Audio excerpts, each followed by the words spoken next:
Want to stay up to date with everything that's happening on the show? Or do you have a story that you'd like to submit for one of our Listener Stories episodes? You can get in touch with the show via the website at www.hauntedukpodcast.com, on Instagram at hauntedukpodcast, on X at hauntedukpod, or you can email us at contactus@hauntedukpodcast.com. We're also on Facebook and TikTok. And if you want to support the show, you can do it via either Patreon or Ko-fi. Both platforms have exactly the same content, but work in slightly different ways. One of the advantages of Patreon is its sleek user interface, but if you want to avoid those pesky additional charges Apple, Google, and Patreon apply to your subscription, then why not give Ko-fi a try? Simply open a browser window and type ko-fi/Haunted UK Podcast. That's Ko-fi/Haunted UK Podcast, and you'll soon find us. Whichever platform you choose, we're sure you'll enjoy the bonus content. Thanks for listening, and enjoy the episode. This is the Haunted UK Podcast's Short Haunts.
Welcome, dear listeners, to our series of short haunts.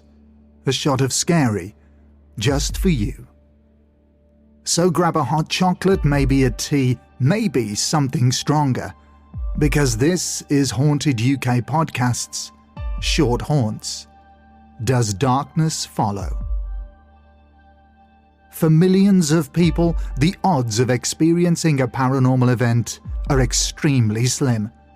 For others, they have been lucky or unlucky enough, whichever way you want to look at it, to actually witness something paranormal. Something completely out of the ordinary. Something unexplained that stays with them for the rest of their lives.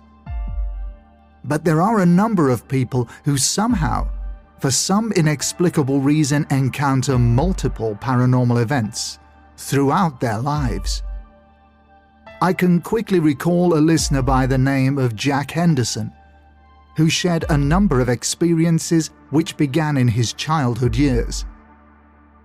Jack's stories were told in a couple of our earlier Listener Stories episodes, and they revolved around the sighting of an entity which he first encountered in the window of an old closed-down school building.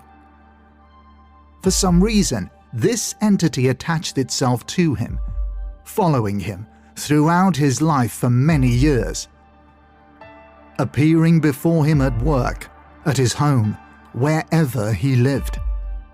Jack somehow carried this attachment everywhere, giving it a life force which enabled it to continue to haunt him. But how does this happen? What reasoning could be behind this strange and eerie ability to attract paranormal activity? If you'd like to listen to Jack Henderson's stories, then you'll find them in Season 3's Listener Stories episode Part 1 and the follow-up stories in Season 4, The Living Room Whisperer and Other Listener Stories Part 2. This short haunt follows the experiences of a long-time listener and follower of the show, Gary, whose story absolutely captivated us. As you'll soon hear, Gary's experiences and encounters with multiple paranormal phenomena are truly astonishing, but they also pose a disturbing question. Just like Jack Henderson, does Gary somehow have the uncanny ability to attract paranormal activity, pulling it into the environments in which he resides? Do a number of entities or spirits continue to follow Gary, manifesting themselves into various forms? Well, to answer that, we feel it best that Gary takes over from here and shares with all of us experiences that could go some way to backing up a theory, which is this: does darkness follow? Gary recounts. For a while I've pondered whether to share these stories with you. As a dedicated listener to your podcast, I'm unsure if they'd captivate your interest or come across as mere fabrications. However, I can vouch for their authenticity. These narratives represent my genuine experiences, as tangible to me as the phone I'm using to type this message. My stories cover a diverse range of themes, blending the supernatural with my deep-seated belief in it. Exploring this mystical realm has been a recent focus in my writing endeavors, in my own horror anthology series. Yet my fascination with the supernatural stems from encounters I had during my younger years. Around 1987, when I was about 5 years old, my family relocated to a house on a council estate in Birmingham. In our small family unit, comprising my parents, older sister and my nan, who practically lived with us, peculiar occurrences unfolded. The house had an odd atmosphere, and my bedroom in particular remained persistently cold despite the constant heating. Initially painted black by the previous owner, my room held an eerie touch. Someone had painted the numbers 666 on the bedroom door. In those days, replacing the door wasn't that simple, and my dad's attempts to paint over the ominous numbers proved futile. They stubbornly kept resurfacing. In that house, numerous unsettling events unfolded. On one occasion, while my parents were out, my nan and her friend Jeff took care of us. My sister and I were peacefully asleep in her room, as I avoided my freezing cold bedroom. Suddenly, cries and screams echoed through the house, causing my nan and Jeff to rush upstairs. To their bewilderment, we were both sound asleep, showing no signs of distress at all. This incident left Jeff adamant about not returning to that house. Our poodle, Freddie, residing in that house, underwent a drastic transformation. Despite his initially affectionate nature, Fred turned violently aggressive, biting people. The vet's only suggestion in the limited options of the mid-80s was to put him to sleep. Yet we were being told he had run away. Oddly, in the dead of night he cries, and scratching echoed throughout the house. Opening the bedroom door, however, revealed an empty space. Fred was never there. In that house, another peculiar incident unfolded. One night, my mum, returning from her night shift, found me asleep in bed with my dad, possibly after a nightmare. My sister was sound asleep in her room, so my mum decided not to disturb anyone and slept in my empty bedroom. The bed had safety guards to prevent me from falling. In the middle of the night, she awoke, unable to move as the safety guards were up. A man was stood over her, running his hand through her hair. She screamed until my dad rushed in, finding nothing amiss, and nobody in the room but him and my mum. Numerous inexplicable events unfolded in that house. Strange noises, vanishing items, and objects mysteriously shifting. Eventually we chose to leave. Just before our departure, an unexpected visitor arrived at our doorstep. An elderly gypsy lady. My mum, attempting to dismiss her, claimed no interest in what she might be offering. Surprisingly, the gypsy insisted she had nothing to sell, but instead came to warn us of a dark force in the house. She urged us to leave, mentioning that my sister possessed a unique gift. Despite already planning our move, my sister never exhibited signs of clairvoyance. Following our departure from that house, the new owners encountered a series of tragedies. The mother succumbed to cancer, and the father battled alcoholism, also eventually succumbing to its effects. Whether these events are connected to the house remains uncertain. My memories of that place are devoid of any childhood fondness. Over the years, I've encountered various peculiar occurrences, dismissed by some as coincidence or imagination, yet they felt undeniably real. After my nan's death, following her funeral, we returned to her flat to find a cup of hot tea in the kitchen. No one had entered the house, and no one but my mom, who had been with us all day, had a key. The tea, black and in my nan's glass cup, mirrored her distinctive way of making it. We have no idea who made it, or why. As I grew older, I ventured out from my parents' home to a small flat in Sutton Coldfield with my best friend. The flat, dating back to around 1640, had a diverse history, having served as a bank, a butcher's shop, and a solicitor's office. Originally residential many years prior, it transitioned into offices in the 90s and reverted to residential use in the early 2000s. Set in the heart of Sutton Coldfield's High Street, the flat was chilly and damp. Limited by its listed status, new windows were out of the question. In my early 20s, I found the quirks cool, ignoring the challenges of heating and dampness. The flat, with its nightly symphony of creaking stairs and floorboards, took an eerie turn one night.